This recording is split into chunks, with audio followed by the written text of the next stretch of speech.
This past year it's been kind of hard to get to your favorite beach or tropical island getaway. That is, unless your favorite is Isle Delfino from Super Mario Sunshine. Super Mario Sunshine released in July 2002 for the Nintendo GameCube as the second entry in the 3D Super Mario franchise following Super Mario 64. Like many 3D platformers, Sunshine asks the player to collect a certain amount of objects, in this case, approximately 56 shine sprites, to beat the game. Players mainly acquire shine sprites through completing missions called episodes throughout the game's 7 sublevels: Bianco Hills, Rico Harbor, Gelato Beach, Peanut Park, Noki Bay, and Pianta Village. These episodes vary widely in their objectives, from rolling a watermelon to a smoothie bar to cleaning an eel's teeth. Despite the game's departures from Mario norms, including replacing most power-ups with the Floodwater Jetpack, Super Mario Sunshine succeeded with critics and fans, earning Metacritic averages of 92 from critics and 8.5 out of 10 from users. One prominent fan of Sunshine is Nintendo YouTuber Arlo, who currently has 562,000 followers. In addition to praising the game's aforementioned variety, one of his comments partially inspired today's presentation, in which he applauded Super Mario Sunshine's narrative for being even 1% more than Bowser Kidnapped the Princess. In this presentation, a Spritely narrative, we will examine Super Mario Sunshine's non-traditional Mario narrative in which Mario goes beyond rescuing Peach. He also helps to rejuvenate Isle Delfino's ecosystem. Through applying theories from several critics, notably Gonzalo Frasca and Henry Jenkins, we will see how Super Mario Sunshine cultivates a sense of caring for Isle Delfino and players and places them in the role of environmental activists. Then, we will ask how Super Mario Sunshine's framework could inform creation of future games for change through comparison to two other environmentally conscious games, Balance of the Planet and Flower, which garnered varying levels of critical success. We will combine these finds with a psychological study in which Super Mario Sunshine appeared to contribute to increased collaboration among peer groups to show that creating socially conscious games for change can have real-world results.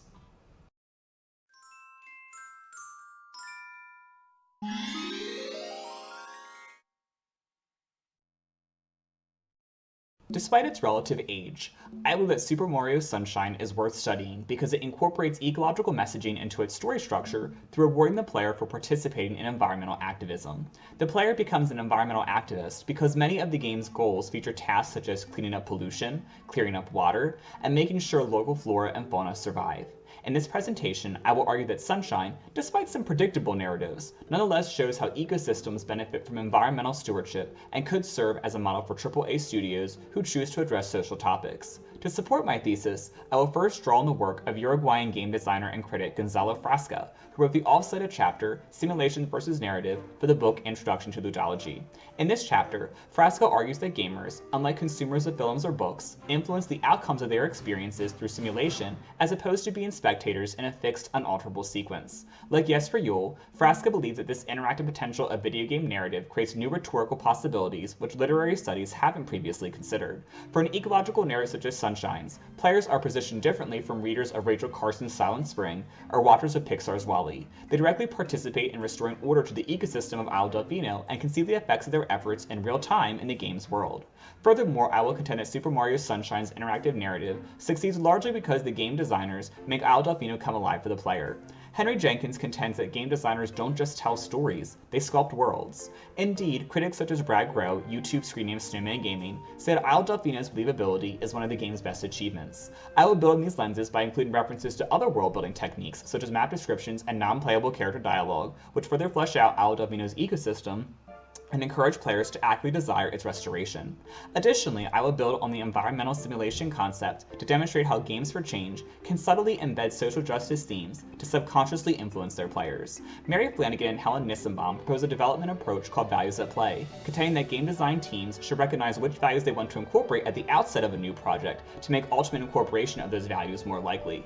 Though VAP was formulated after Super Mario Sunshine's development, there was certainly a focus on ecological messaging throughout. This socially conscious approach seems atypical for a AAA studio like Nintendo to apply to a game. Sam Spray says that the burden for social justice in games has often fallen on independent or indie game makers because AAA developers have traditionally thought that indie studios had more freedom to pursue their values because they didn't have to cater to the market's whims. However, he also recognizes that indie studios' precarious financial positioning often prevents them from taking such risks. I will extend Spray's argument to demonstrate that, contrary to their employees' off-held beliefs, AAA studios can incorporate social themes into their game stories, as Super Mario Sunshine does with environmental stewardship.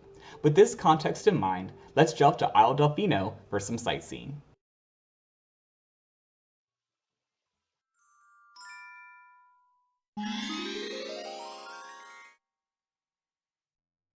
Setting is a foundational asset of literature in any medium. It helps us comprehend the time, place, and rhetorical context of any work. But video games take setting to a new level, as we've already seen through Henry Jenkins. On a surface level, Isle Delfino is inviting. The crystalline waters, tantalizing fruit, and interconnectedness of the island bring me back to one of my virtual homes away from home often, and for a time I played the game every summer because Isle Delfino just screams summer to me. Indeed, Bragg Rowe says that Isle Delfino is one of Super Mario Sunshine's most appealing elements. He notes that little touches such as panoramic views, for example, you can see Rico Harbor from Bianco Hills, non-playable character dialogue, and even some tourist map descriptions make it feel as if Delfino could actually exist, and I wish it did. Rowe also focuses on the game's unique episodic story structure as part of its enduring legacy, paying special attention to the Gelato Beach and Noki Bay levels. In Gelato Beach, episodes 2 through 4 tell a progressive story about the Sandbird, a legendary creature native to the beach. In episode 2, the player must rid mirrors of enemies to reflect light onto the Sandbird's tower and knock off a caterpillar blocking the bird's sunlight. In episode 3, they fight off that angry caterpillar, and in episode 4, the Sandbird hatches. Such storytelling invests players in the local culture of Gelato Beach and builds lore into the game's universe. Noki Bay follows much the same pattern, with episodes 1 to 4 dedicated to cleansing the bay's waters. Though most games in the 3D Mario lineup have also received positive long-term reception from fans and critics, it's difficult to find a counterpart for Sunshine's unconventional narrative or setting. However, Sunshine's storytelling does more than distinguish it from the rest of its series. It also places the player in the role of simulated environmental activism, one possible application of the simulation Frosco describes. In both Gelato Beach and Noki Bay, the player participates in restoring the harmony of a local ecosystem. For Gelato Beach residents, the player ensures the safe hatching of the Sandbird, an important creature to the locals, whereas in Noki Bay, the player's actions of cleaning up the waters, eventually through cleaning an eel's teeth, restore ecotourism to the bay's inhabitants. Other individual episodes reward environmental stewardship as well. In Pina Park, one level is dedicated to ridding a beach garden of pesky Koopas, which are destroying a group of beautiful, somehow anthropomorphic sunflowers, and an episode in Serena Beach requires Mario to clean up goop around the resort. It's also noteworthy that the game's main antagonists, Bowser and Bowser Jr., alias Shadow Mario, are the ones who polluted the island. Though it's to frame Mario, they completely disregard the ecotourism activities of Isle Delfino's inhabitants in their despotic revenge tour. As Mario collects more shine sprites, sunshine begins to return to Isle Delfino's darkened shores and makes the environment more palatable to locals and visitors. Mario's fight against Bowser and Sunshine certainly isn't just about retrieving Peach again. It's also about saving Isle Delfino's ecosystem, and his ecological narrative actually becomes more conspicuous than rescuing the princess.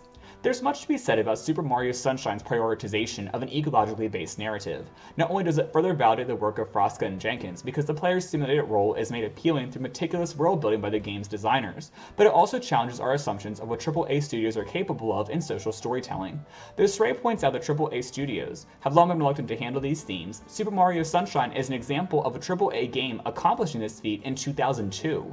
What's more, it also confirms that Stray's hypothesis about the potential of AAA games is correct. They can tell socially conscious narratives despite their studio's constant insistence that indie designers should do this work. Furthermore, Sunshine is a powerful case study for designers considering appropriation of Flanagan and Nissenbaum's values at play method in their work.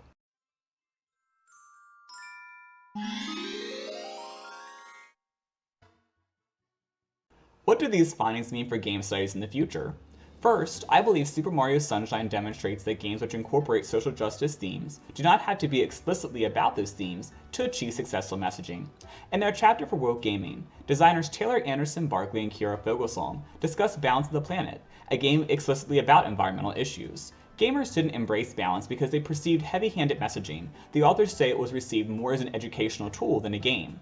However, we've already seen how Super Mario Sunshine won acclaim from critics and many fans. This reality suggests that incorporating themes subtly could be a more effective way to get a message out to a broader audience. Start with Flanagan and Nissenbaum's values at play proposal, but recognize as they did that if the game isn't fun, it's unlikely to achieve broad success. A more recent title, Flower, is another excellent example of an environmental activist game, which succeeded with the general public and even the Smithsonian Institute because it focused on making all elements of its gameplay, such as music, visuals, and setting, compelling in addition to incorporating a social message.